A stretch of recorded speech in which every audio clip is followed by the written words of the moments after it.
C'est une série sur le livre d'Ésaïe qu'on s'apprête à continuer cette semaine. Ésaïe, c'est un prophète. Un prophète, c'est quelqu'un qui était, je dirais, nommé par Dieu pour amener un message à son peuple. Surtout dans l'Ancien Testament, il y a beaucoup de prophètes. Les prophètes avertissent souvent le peuple d'Israël. Et Ésaïe, il y en a qui l'appellent même le 5e évangile, tellement ces prophéties sont souvent à double sens, on pourrait dire. Il y a un sens où, dans l'immédiat, tu sais, où Dieu veut avertir son peuple, il dit « Mon peuple, je t'aime, mais reviens à moi », parce que son peuple était destiné à être la lumière des nations, amener l'Éternel à travers les extrémités de la terre, mais ils ont dérapé. Je vous invite à lire Ésaïe du début à la fin, et même la Bible du début à la fin, vous allez voir toute une histoire où tu as un Dieu qui est en amour, vraiment en amour avec son peuple et avec l'humanité, mais qui arrive devant, à un moment donné, une rébellion constante. Et la semaine passée, avec Jonathan, on a vu ce passage d'Ésaïe 61, c'est là qu'on est cette semaine. Je vais vous lire le début. « L'Esprit du Seigneur, l'Éternel, est sur moi, car l'Éternel m'a oint pour porter de bonnes nouvelles aux malheureux. Il m'a envoyé pour guérir ceux qui ont le cœur brisé, pour proclamer aux captifs la liberté et aux prisonniers la délivrance, pour publier une année de grâce de l'Éternel et un jour de vengeance de notre Dieu, pour consoler tous les affligés. » C'est l'année de grâce. Bon, Jonathan nous avait parlé de ça, c'est l'année du jubilé. C'est-à-dire qu'à tous les 7 ans, en Israël, on prenait un break de terre, on pourrait dire. On observait une année sabbatique, la terre se reposait, mais après 7 sabbatiques, c'est-à-dire à tous les 50 ans, c'était l'année du jubilé, et durant cette année-là, c'était wow! Toutes les dettes étaient cancellées, les terres étaient remises aux propriétaires, les esclaves étaient libérés, on pouvait vivre un renouveau, et c'est exactement là qu'on est aujourd'hui. La grâce. Cadeau qu'on ne mérite pas. J'ai déjà été jeune. Moi, je me souviens, dans ma jeunesse, j'avais beaucoup de cadeaux à Noël. J'avais beaucoup de cadeaux. Ma mère nous faisait un cadeau. Moi, en plus, je suis né le 2 janvier. C'est pas ça, on va avoir des cadeaux, là, mais le 2 janvier, ça fait que souvent, les gens me donnaient un cadeau à Noël en me disant « C'est aussi pour ta fête. » Bon. Et quand on avait notre partie de famille chez ma grand-mère, il y avait le cadeau de mes parents, ma grand-mère nous faisait un cadeau. Fait qu'on avait 3-4 cadeaux, puis là, on était bien excités. Mais une fois, je suis allé chez un ami, eux, il y avait des montagnes de cadeaux. Mais des montagnes de cadeaux. Et là, j'étais un peu abasourdi, parce que là, je regardais mon ami en train de déballer ses cadeaux. Là, on s'entend, là, j'avais comme 10-12 ans, là. Et là, c'était un après l'autre. Il déballe, OK, next, il déballe, OK, next, il déballe, OK, next, il déballe. Puis là, à la fin, il dit « C'est tout! » Écoute, même dans mon petit cœur de 12 ans, je me disais « Mes amis, qui ont un manque de reconnaissance. » Mais, OK, où on s'en va un matin, c'est un peu là. Le titre du message, c'est « L'exaltation ». Et le passage qu'on a ce matin, les versets 5 à 11, nous amène dans un crescendo. Vous savez, c'est quoi un crescendo en musique? Là? Ça monte, ça monte, ça monte. Des fois, on dit un build-up. Fait que il y a des niveaux, là, puis vous allez voir à travers le texte qu'on va voir que ça monte et ça monte dans cette exaltation-là. Parce que la grâce, c'est un peu comme ces cadeaux-là. À un moment donné, on l'a, puis on ne réalise plus à quel point c'est « wow ». Parce que wow, c'est pas assez fort, mais peut-être si on le dit tout ensemble, wow! C'est la grâce, c'est un méga wow, tu sais que. Mais on est dedans. Si tu as donné ta vie à Jésus, là, tu la vis, et à un moment donné, on s'habitue, puis à un moment donné, on se met à se plaindre, puis à chialer, puis à pleurer, puis à voir nos souffrances comme quelque chose de plus grand même que la grâce. C'est malheureux, hein? Mais j'espère que ce matin, ce qui va nous captiver, ça va être cette exaltation-là qui va nous permettre de garder nos yeux sur le wow de la grâce. C'est le but ce matin. Ce matin, à travers Ésaïe 61, 5 à 11, on va voir ces 5 niveaux de l'intensité de Dieu. L'idée, là, c'est une invitation à exalter son intensité et Mon ami Stéphane va nous lire la parole et on va lire. On va prier. Seigneur, ouvre les yeux de notre cœur, ouvre notre cœur pour qu'on puisse être dans un wow incroyable. Que ce matin, on sort d'ici avec profonde conviction, non seulement de ton amour, mais de toute ta grandeur et de ta gloire. Jésus, bouleverse-nous ce matin. On attend après toi. On est à tes pieds et on dit, Jésus, wow, on veut être émerveillé par ta grâce. Amen. La lecture de ce matin est tirée de Ésaïe au chapitre 61. Je vais lire les versets 5 à 11 dans la nouvelle édition de Genève. Ésaïe 61, les versets 5 à 11. Des étrangers seront là et feront paître vos troupeaux. Des fils de l'étranger seront vos laboureurs et vos vignerons. Mais vous, on vous appellera sacrificateurs de l'Éternel. On vous nommera serviteurs de notre Dieu. Vous mangerez les richesses des nations et vous vous glorifierez de leur gloire.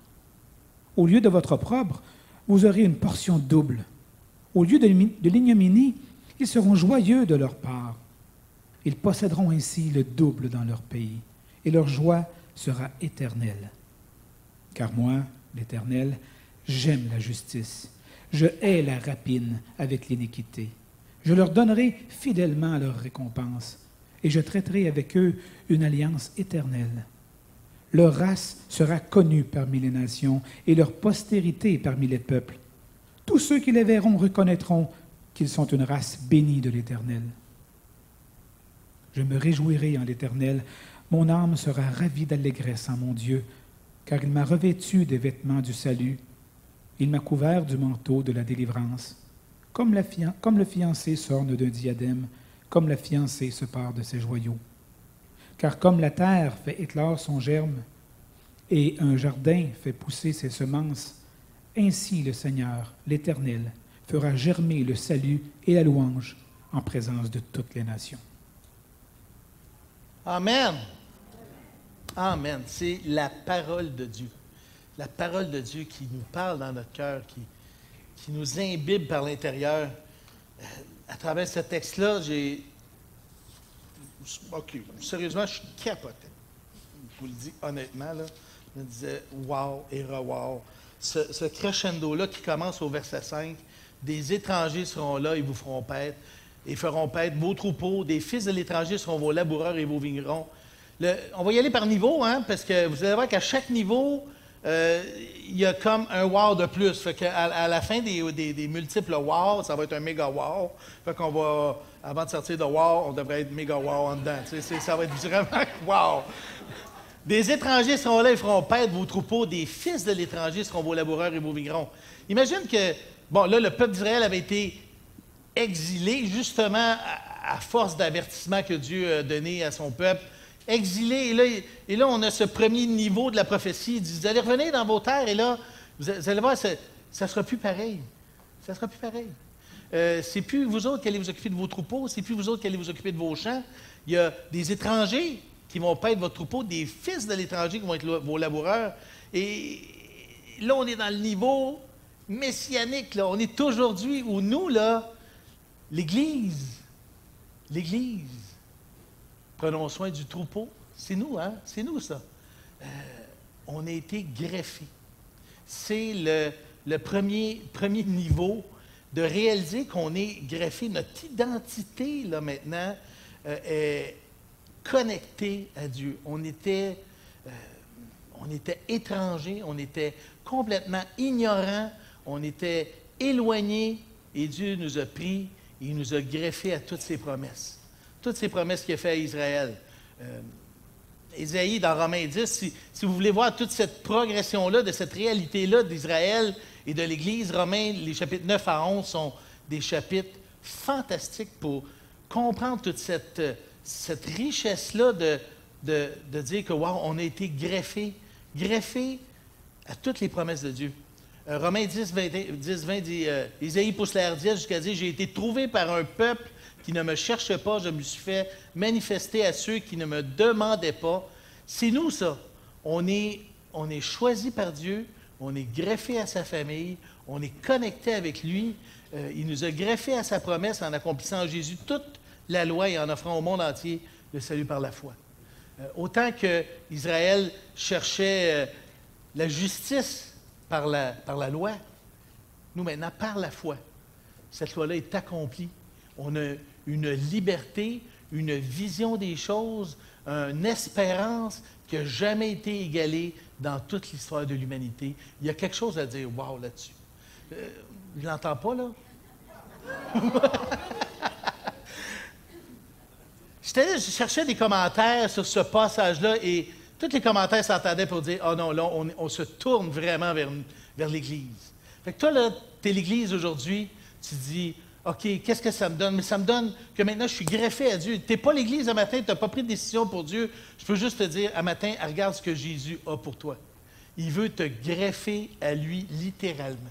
Il veut que tu sois connecté à lui. Il veut que tu sois participant de ses promesses. C'est exaltant. C'est une exaltation. Le mot exalté vient du latin. Exaltatio. Ça ressemble à l'italien, hein, mais... glorifier. Ça veut dire glorifier. Exposer la gloire au travers une excitation de l'esprit et de l'âme. Wow! Qui a dit que le christianisme n'était pas émotif? Il y a quelque chose, là. C'est excitant, c'est exaltant, ça expose la gloire de Dieu à travers cette excitation-là de l'esprit et de l'âme. Je dirais que c'est comme une introduction. Réaliser que l'ampleur du privilège qu'on a ici ce matin, c'est d'être connecté. On est maintenant dans sa famille. Il nous a adoptés. On est greffés, non pas pour se glorifier, pour se dire nous-mêmes, « Ah, wow, on est donc bien bon. » Complètement le contraire. On ne le cherchait même pas. Et tout ce que ça fait, c'est que ça expose toute la gloire de Dieu, toute sa richesse, la richesse de sa grâce. La grâce, c'est un cadeau qu'on ne méritait pas. Fait que je n'ai pas envie qu'on soit un matin comme cette espèce de petit gars-là que je connaissais, tu sais, qui déballe ses cadeaux un après l'autre, puis que on ne le mérite pas. On aurait beau le déballer. On doit être émerveillé. Et ça commence là. On est greffé. À tous ceux qui l'ont reçu, Jean 1,12, à tous ceux qui l'ont reçu, à ceux qui croient en son nom, elle a donné le pouvoir de devenir enfants de Dieu, lesquels sont nés non du sang, ni de la volonté de la chair, ni de la volonté de l'homme, mais de Dieu. De Dieu. Tout pointe vers Dieu. C'est un wow qui s'en va directement vers Dieu. On est greffé. Et ça, c'est le premier wow, premier niveau. Non, je n'élabore pas ce matin avec toute l'histoire d'Israël et peut-être qu'une autre fois, un jour peut-être, on aura peut-être un cours, mais je veux qu'on se concentre sur ce premier wow-là. Dire, OK, je suis greffé à toutes les promesses de Dieu. Ce qui m'amène à verset 6. On est qualifié. C'est-à-dire qu'en Jésus, quand on regarde ce wow-là, ça ne fait pas juste nous dire « OK, je suis juste une bouture qui a été connectée parce qu'il y avait besoin d'avoir une coupe de fruits de plus, ou il voulait que ça fleurisse mieux, ou on parle de Dieu. » Non, non, non, non, non, non. Maintenant, on a une valeur incroyable. Le verset 6, « Mais vous, on vous appellera sacrificateur de l'Éternel. On vous nommera serviteur de notre Dieu. Vous mangerez les richesses des nations et vous vous glorifierez de leur gloire. Au lieu de votre opprobre, vous aurez une portion double, et au lieu de l'ignominie, ils seront joyeux de leur part, ils posséderont ainsi le double de leur pays, et leur joie sera éternelle. Avez-vous la joie, hein? La joie qui revient 2 fois dans ce passage-là, qui est un élément central. Et cette joie-là qu'on a, elle est éternelle. Cette joie-là est connectée avec cette réalisation-là et cette prise de conscience qu'en lui, j'ai « wow ». On nous appelle sacrificateurs, on nous nomme serviteurs de notre Dieu. Éphésiens 2, 19 nous dit « Vous n'êtes plus des étrangers ni des gens du dehors, mais vous êtes des concitoyens des saints, des gens de la maison de Dieu. » C'est bien plus qu'une bouture, là. On n'est pas juste des serviteurs dans la maison, là. On est appelés fils et filles de Dieu. Ça nous ajoute, et c'est pas juste ça nous ajoute, ça nous transforme constamment. Pierre dit dans 1 Pierre 2, 19, il dit « Vous êtes une race élue. » Un sacerdoce royal, ça nous donne la royauté, l'élection, une nation sainte. On est complètement à part, un peuple acquis, qui s'est acquis, on le sait, au prix de son sang, afin que vous annonciez les vertus de celui qui nous a appelés des ténèbres à son admirable lumière. L'héritage est à nous, selon la grandeur de sa richesse. On peut-tu dire que la richesse de Dieu, c'est pas, il n'y a même pas un nombre de zéros, là. Tu sais, c'est genre 1 million, 6 zéros, 1 milliard, ou 1 trillion de billions, là, tu sais, ben non! C'est impossible à calculer. La richesse de Dieu est impossible à calculer, mais ça nous appartient. Tout ce qui est à lui est à nous. L'univers nous appartient. Oh, l'étoile alpha du Centaure là-bas, c'est à moi! C'est à nous! Comment ça? Oui! 1 Corinthiens 3, 23. Tout est à vous. Et vous êtes à Christ. Et Christ est à Dieu. L'idée là-dedans, c'est de toujours avoir ce canal-là pour glorifier Dieu. Mais qu'est-ce qu'on a à craindre? Hein? On se sent tout le temps souvent dévalorisé, on sent qu'on ne vaut pas grand-chose, on se laisse distraire par le bruit qui est autour de nous, en se disant que finalement notre valeur est grosse. Prenons la perspective de Dieu maintenant. On vous appellera sacrificateur de l'Éternel. On vous nommera serviteur de notre grand Dieu. Au lieu de votre opprobre, vous aurez une portion double. Au lieu de l'ignominie, on est joyeux. On est joyeux. C'est simplement exaltant. C'est de réaliser cette relation, cette intimité-là fusionnelle que Dieu a pour nous. Sa sève coule en nous. Sa parole nous habite en nous. Colossiens 1, 27. Je pense qu'il va apparaître. Hein? Car Dieu a voulu leur faire connaître quelle est la glorieuse richesse que renferme le secret de son plan pour les non-juifs. C'est qui ça? La glorieuse richesse que renferme le secret de son plan pour les non-juifs. Et voici ce secret. Le Christ est en vous. Le Christ est en vous. Lui en qui se concentre l'espérance de la gloire à venir. C'était, et c'est encore bien difficile à comprendre, mais c'était impossible à concevoir. C'est juste wow! C'est juste wow! Le Dieu qui a créé l'univers, tout a été fait par lui, en lui, pour lui, par sa parole. La parole, Jésus, hein, la parole a été faite chair. Ce Jésus-là est en nous. On est maintenant son temple. On est son temple.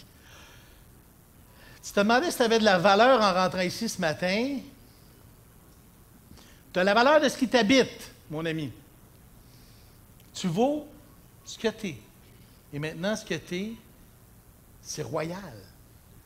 C'est wow! Il n'y a pas de mots pour ça.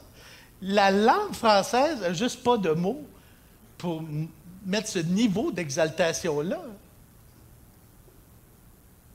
Il me semble que la conséquence logique, c'est Romains 12. Parce que, tu sais, quand on lit Romains 9 à 11, on voit qu'on a été greffé et tout ça, tu sais, et on voit que rien ne peut nous séparer de l'amour de Christ. Et je vous exhorte donc, frères, Romains 12, 1, par les compassions de Dieu, à offrir votre corps comme un sacrifice vivant, saint, agréable à Dieu. Ce qui sera de votre part, le gros bon sens, un culte raisonnable.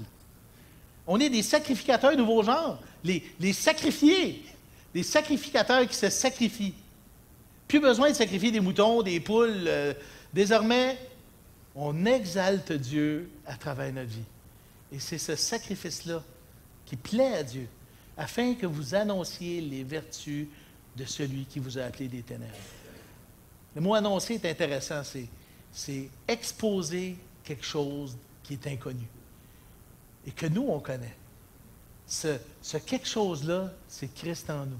C'est cette espérance-là de toute la gloire à venir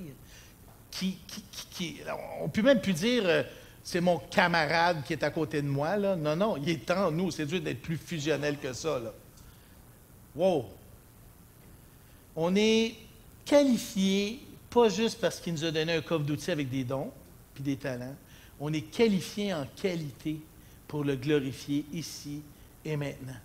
pour l'exposer, l'annoncer, le présenter de cette façon-là, toute nouvelle, comme des sacrificateurs sacrifiés, comme je disais tantôt, là, qui suivent l'exemple du sacrifice ultime qui est Christ. Hein? Au lieu de l'ignominie, ils seront joyeux de leur part. Ils posséderont ici le double de leur pays. Leur joie sera éternelle. Sérieux, trouve-moi. Là, on est juste au niveau 2. Il y en a 5. As-tu une bonne raison un matin pour avoir l'air grumpy? Grumpy, c'est l'air bête. Il y avait une interrogation. On est le reflet de cette joie qui vient de Dieu.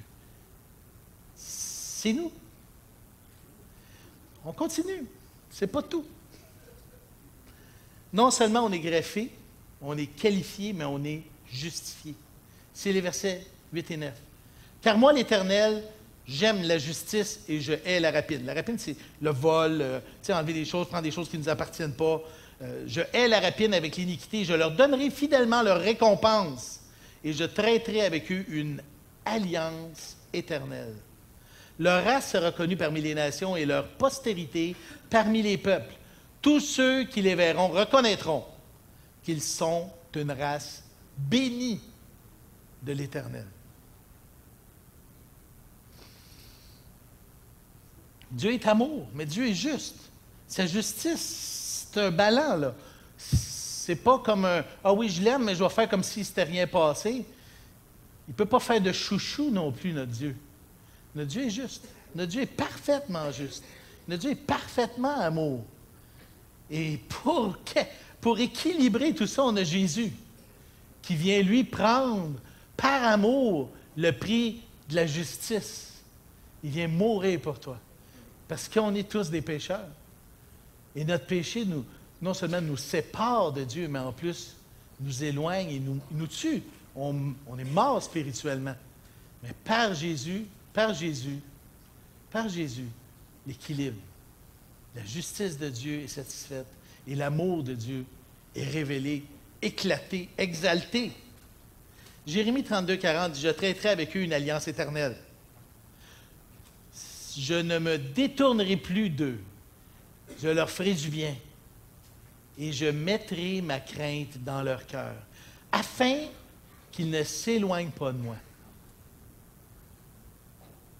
Je ne sais pas, là, mais voyez-vous tout le côté relationnel de Dieu là-dedans. Écoute, mon ami, il y a un obstacle entre moi et toi, ça s'appelle le péché. Mais je veux t'avoir avec moi. Je te veux avec moi. Je te veux. Je ne te veux pas avec moi. Je me veux en toi. Je te veux tellement avec moi. Je vais traiter une alliance éternelle et je ne me détournerai plus de toi. Je vais te faire du bien. Je vais mettre ma crainte dans ton cœur pour que tu ne t'éloignes plus de moi. Wow! Wow! C'est la conséquence de la justification. Que le Dieu de paix qui a ramené d'entre les morts le grand berger des brebis, Hébreux 13, 20, par le sang d'une alliance éternelle, son sang, hein? C'est par son sang. Par son sang, par sa mort, par son sacrifice. Une alliance, c'est une entente. Moi, j'en ai fait des contrats, j'étais en publicité avant, bien en communication, et ce n'est pas tous mes clients qui ont rempli les contrats. Il y en a qui ne m'ont pas payé, il y en a qui... J'attends encore. Il y en a qui ont ri de moi, il y en a qui ont volé mes concepts, malgré des contrats, malgré des choses qu'on avait signées. Ça arrive. Hein? En fait, le problème avec un contrat, c'est que tu peux bien mettre tout ce que tu veux. Je te promets de te donner 1 million. Une fois, j'avais fait ça. Un gars à la garderie, il dit « Combien je te dois? » Il dit « 1 million. » J'ai fait un chèque d'1 million. Pour vrai? J'ai dit, dépêche-toi à le passer. T'sais. Non, mais on peut bien faire un chèque d'1 million. Ça c'est juste du papier. Ça ne veut pas dire que ça va passer. Tu comprends-tu? Le gros morceau d'une alliance, c'est est-ce qu'on est capable de rencontrer l'exigence de ce qu'on va promettre? Et avec Dieu, absolument, il est Dieu. Il y a toute la puissance, il y a tout le loisir, il y a tout ce qu'il faut pour pouvoir remplir ses propres exigences. Son alliance ne pourra jamais être annulée. Dieu a toute la puissance et la capacité pour remplir toutes ses promesses. Romains 11, 21, encore, là, par rapport avec le greffage, là, les dons et l'appel de Dieu sont irrévocables. C'est permanent et c'est éternel. Ça fait juste nous donner cette espèce de sécurité-là. Je suis justifié, maintenant je suis dans sa main et rien ne peut me ravir de là. La conséquence de ça, ça s'appelle la paix. La paix. Cette sérénité-là de savoir que peu importe la tempête qui m'environne, mon avenir est assuré. Je sais où je m'en vais, je sais avec qui je vais. Non seulement je le sais, mais je le sais aujourd'hui et maintenant. Il nous a donné tout ce qu'il faut. Il nous a équipés et toutes ces promesses sont là. Et 2 Pierre 1,14 nous rappelle que tout ça nous assure de sa part les plus grandes et les plus précieuses promesses afin que par elles vous deveniez participants de la nature divine, en fuyant la corruption qui existe dans le monde par la convoitise. Participants, le mot koinonos, qui veut dire, c'est plus qu'un camarade, c'est plus qu'un chum, là. C'est une communion, une communion. Ça nous ouvre dans l'intimité de Dieu. Cette justification-là, le fait qu'on est justifié, le wow de la justification, nous ouvre une grande porte direct dans l'intimité de Dieu. Wow! C'est une alliance qui a été signée par son propre sang. Pour vous dire à quel point elle est importante. Elle finira jamais. Elle finira jamais. Il n'y a rien de plus glorieux que cette alliance-là. Une alliance qui nous expose toute l'ampleur et toute la gloire de l'amour de Dieu. On ne peut pas aller plus loin que ça. Une alliance qui nous assure les plus grandes promesses, les promesses de Dieu lui-même. Une alliance qui nous donne la plus belle relation, la relation avec mon Créateur, celui qui me connaît et qui sait exactement tout ce qui se passe dans ton cœur en ce moment même. Il sait tout ce qui te fait peur. Il te dit juste, parle-moi-en, parle-moi-en. Arrête de t'inquiéter, arrête d'avoir des craintes. Je suis là. Une alliance qui nous donne la plus glorieuse espérance, la plus glorieuse assurance. Comme Paul disait dans Romains, chapitre 8, verset 38, j'ai l'assurance que ni la mort, ni la vie, ni les anges, ni les dominations, ni les choses présentes ou les choses à venir, ni les puissances, ni la hauteur ou la profondeur ou aucune autre créature ne pourra nous séparer de l'amour de Dieu manifesté en Jésus-Christ notre Seigneur. On est une race bénie de l'Éternel qui se fait connaître parmi les nations et qui expose au monde entier la gloire de Dieu à travers qui on est. C'est une race bénie de l'Éternel. C'est notre passage, là. On est justifié. C'est juste wow! C'est juste wow! Bon, si ce n'est pas assez vos émotions, il y a un autre niveau. Ésaïe, on est remonté vers verset 10. Là, on change de point de vue. On est glorifié. Nous, là, nous sommes glorifiés. Fait que, on est greffé. Oui, on est greffé. On est qualifié. On est justifié. Et là, on est glorifié. Je me réjouirai en l'Éternel, mon âme sera ravie d'allégresse en mon Dieu, car il m'a revêtu des vêtements du salut. Il m'a couvert d'un manteau de délivrance, comme la fiancée somme d'un diadème, comme la fiancée se pare de ses joyaux. Orklund, un commentateur, merci Yannick, le Messie parle ici. Il nous commente ça comme ça. Il dit, le Messie parle ici. On change de point de vue, là. C'est Jésus. Il se délecte de la stratégie divine pour le réveil mondial. C'était un homme de douleur. Hein? On a l'image de Jésus sur la croix qui souffre. Mais là, maintenant, là, on est ailleurs. Il se réjouit. C'est le party. Il y a beaucoup d'émotions. Quand je faisais la recherche, il y a beaucoup d'émotions. Ça me ramenait à Romains 8 qui dit « Ceux qu'il a prédestinés, mais il les a aussi appelés. Et ceux qu'il les a appelés, il les a aussi justifiés. Et ceux qu'il a justifiés, il les a aussi glorifiés. Il nous a revêtus de sa justice. Et maintenant, on est appelé sa fiancée, bientôt son épouse. Son épouse, ornée d'une couronne, d'un diadème de joyaux. On éclate de lumière. Vous savez, c'est cool, le diamant, parce que dans le noir, ça ne fait rien. ça puis du charbon, là, ça ne vaut pas grand-chose. Mais aussitôt que tu mets la lumière à travers, l'arc-en-ciel, là, c'est wow, ça devient brillant. Ben, c'est la même chose, là. Le Seigneur se reflète à travers nous. C'est immédiat. Et on est maintenant partie prenante du ciel. Quand je dis glorifié, là, c'est un fait. Éphésiens 2,6. Assoyez-vous bien, là, parce que ça va. Venez-vous après vos poignets. Il nous a. Écoutez, en plus, il parle au passé, là. Il nous a ressuscités ensemble. Oui, il nous a ressuscités ensemble. Il nous a fait asseoir ensemble dans les lieux célestes en Jésus-Christ. C'est une réalité. T'es là, tu dis, ben là, oui. Pour Dieu, là, juste te dire à quel point c'est irrévocable, c'est réglé.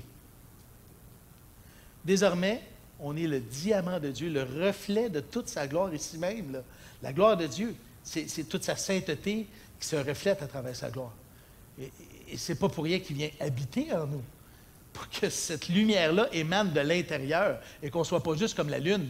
Tu sais, une lune, c'est juste le rebound de la lumière. Mais là, nous, non. Dieu veut briller à travers nous. Nous tous, dans le visage découvert. Et ça, c'est un passage que j'aime beaucoup. Qui me ramène encore. Parce qu'il y en a qui vont dire, tu capotes pas un peu un matin? Je capote sur Jésus. Il me fait capoter.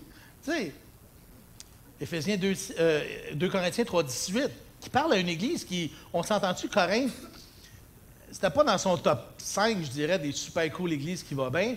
Fait qu'il écrit des lettres pour dire, gang, ça va pas super, puis il y a bien des affaires à régler chez vous, mais il leur dit, nous tous, dont le visage découvert reflète la gloire du Seigneur. Et là, il fait une image avec Moïse quand il redescend là, de la montagne avec les tables de la loi et tout, qu'il avait passé du temps dans la présence de Dieu. Et là, son visage émanait une lumière qui était surnaturelle. C'était la présence de Dieu. Alors là, ils ont mis un sac sur la tête et ont dit, non, tu nous fais peur, là, toi. Il ne savait pas quoi faire avec ça, mais là, c'est nous, là. Nous tous, dont le visage découvert, on n'a pas honte de ça, j'espère qu'on n'a pas honte de ça, dont le visage découvert reflète la gloire du Seigneur. Nous sommes transformés en la même image que le Seigneur, de gloire en gloire, par l'Esprit du Seigneur. Le Seigneur nous transforme de révélation en révélation. C'est ce que ça veut dire. Il nous transforme, et il nous transforme. Et on devient de plus en plus à l'image du Seigneur dans notre cheminement, ici, là, sur la terre, pour le refléter à vous, là, qui ne le connaissez peut-être pas. J'espère que vous voyez Jésus. C'est quand Jésus constate le salut, c'est pas qu'il est surpris là, dans notre passage d'Ésaïe 61, 10, mais il est profondément réjoui. Il y a une joie éclatante et exaltante, il y a un ravissement d'allégresse qui s'installe. De la même façon que dans Luc, quand ses 70 disciples reviennent, et que là, il voit, waouh, Dieu travaille, c'est incroyable. Et là, il dit, au même moment, Luc 10, 21, Jésus fut transporté de joie par le Saint-Esprit et s'écria. C'était une émotion forte que Jésus a exprimée. Je te loue, ô Père, Seigneur du ciel et de la terre. Prière spontanée. Je te loue, Papa. Parce que tu as caché ces vérités aux savants et aux intelligents et tu les as dévoilées à ceux qui sont tout petits. Ah oui, Père, il en est ainsi parce que tel a été ton bienveillant dessein. Je te loue pour ça. Je te loue pour ça. C'est l'émotion intense que vit Jésus quand il nous regarde, quand il nous voit. Qui a dit que le christianisme était dénué d'émotion? Il fallait que ça soit drabe et beige tout le temps. Cette joie-là est dans le ciel à chaque fois qu'un pécheur se repent. Vous connaissez ce passage-là? Hein? Luc 15, 7, il y a de la joie dans le ciel à chaque fois qu'un pécheur passe la ligne. Wow! Et nous, notre réponse, ça devrait être quoi? L'adoration. Une adoration authentique. Ce cœur-là qui dit juste « Wow! Wow! » N'est-ce pas? « Wow! » C'est un amour qui explose en gloire à travers nous par Jésus. Et c'est ça l'exaltation. On veut partager les mêmes sentiments qui étaient en Jésus. Dans Philippiens, on parle d'humilité, de service. Là, ici, on parle de joie, d'exaltation. On est appelé à ça. On s'en va au verset 11. Et là, il y a un mot « car », parce que le niveau 5, c'est « on est juste exalté ». Nous sommes exaltés. J'espère qu'on est exaltés. Car comme la terre fait éclore son germe et comme un jardin fait pousser ses semences, ainsi le Seigneur l'Éternel fera germer le salut et la louange en présence de toutes les nations. C'est la raison, l'aboutissement de toute l'exaltation qu'on voit. On est exalté parce que Dieu fait éclore l'Évangile dans le monde et dans notre vie. Il fait germer le salut et la louange. Et vous, les deux sont connectés ensemble. C'est puissant, là. Le salut et la louange. Le but ultime, la raison profonde de l'exaltation, c'est le salut qui vient avec la louange. Le salut, ça vient avec la louange. Et là, ce matin, ce n'est pas de faire un exposé sur la louange. C'est juste vous dire à quel point un cœur qui chante à Dieu des louanges est un cœur qui dit « wow ». Wow et wow. C'est aussi simple que ça. Jésus, lui, se réjouit en l'Éternel. Son âme est ravie d'allégresse. C'est cette direction-là que prend l'exaltation, connectée sur Dieu, droite vers sa gloire, et cette joie se transforme en chant de louange, même pour Dieu. Sophonie 3,17. Version Darby. L'Éternel, ton Dieu, au milieu de toi, est puissant. Il sauvera. Il se réjouira avec toi à ton sujet. Il se reposera dans son amour. Il s'égayera en toi avec chant de triomphe.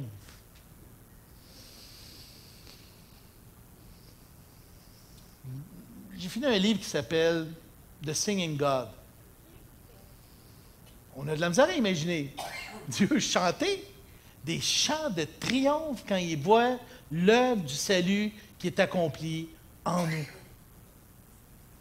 En ces temps-là, je vous amènerai dans ce même temps où je vous rassemblerai, car je ferai de vous un nom et une louange parmi tous les peuples de la terre, quand je rétablirai vos captifs devant vos yeux, dit l'Éternel. Il va faire de nous un nom et une louange. On est le chant de Dieu. C'est ce qu'on est. Avant, on était ténèbres, maintenant nous sommes lumière. Maintenant, on est le chant de Dieu, la louange de Dieu. Cette exaltation-là, parce que Dieu est exalté devant son œuvre en nous. Les prophètes comme Ésaïe, quand ils parlaient de ces passages-là qu'on voit comme Ésaïe 61, cherchaient à comprendre. Ils disaient, ben, OK, ça parle de ça, mais je vois que ça parle de plus loin. Et 1 Pierre 1,12 nous ouvre une petite porte. Là. Il dit, il leur fut révélé que le message dont ils étaient chargés n'était pas pour eux, mais pour vous. C'était pour nous. Et ce message vous a été communiqué maintenant par ceux qui vous ont annoncé la bonne nouvelle sous l'action de l'Esprit Saint envoyé du ciel. Les anges eux-mêmes ne se lassent pas de le découvrir. Les anges eux-mêmes ne se lassent pas de le découvrir. On parle d'exaltation un matin, là. Et là, on est comme level sky, là, tu sais. Au ciel, ça exalte solide. Quand un pécheur se repent, c'est le party, la joie. Il y a une joie constante et continuelle. Quand Jésus regarde l'œuvre du salut à travers nous, la joie l'habite. Dieu chante des chants de triomphe. L'intention de Dieu, c'est de faire pousser et germer, grandir le salut, la joie et la louange à travers nous. Il me semble que... Je ne sais pas comment vous vous sentez un matin, là, mais j'ai une playlist sur Spotify qui s'appelle Have a Great Day. Et toutes des tunes pépées. Hier, j'étais allé au chalet de mon beau-frère, puis on a mis cette playlist-là. Là. C'est des tunes qui te mettent dans un mode de joie, mais c'est rien! C'est rien à côté de la grâce de Dieu. C'est C'est même pas un autre niveau. C'est comme un autre état. On est ailleurs, où que Dieu lui-même est exalté à travers son propre salut.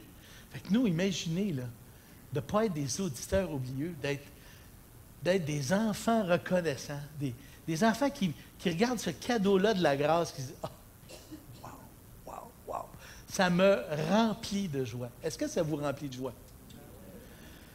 J'espère. J'invite les musiciens. Vous avez vu le crescendo ce matin? Le build-up? Il y en a un qui a compris. Les autres, qu'est-ce que vous avez à dire à ça?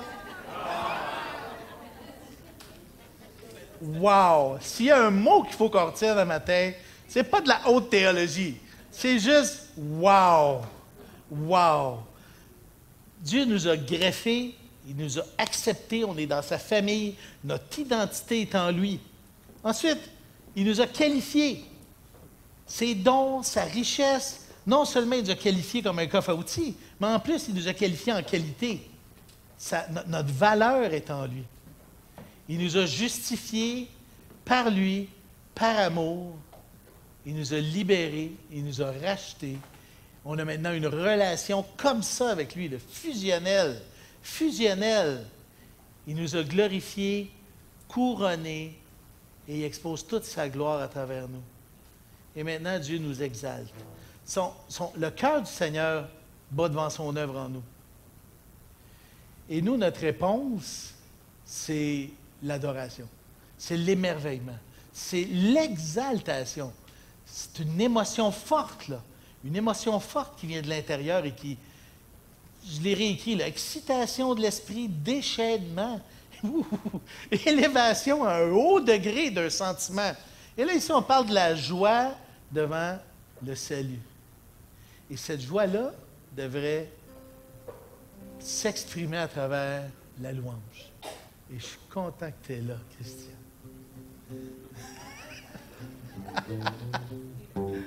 Oh que oui! Parce que tu vas nous conduire dans la louange.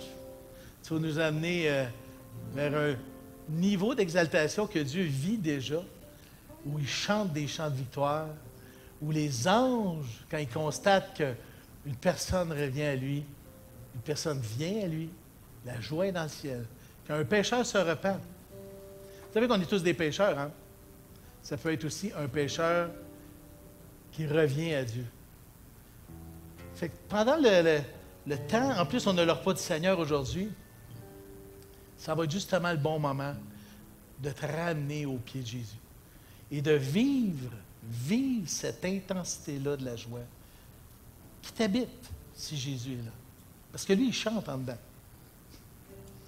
Il chante en dedans. Il faut que ça sorte. Il faut que ça sorte. Prions. Ah, Jésus, notre exalté, on t'aime.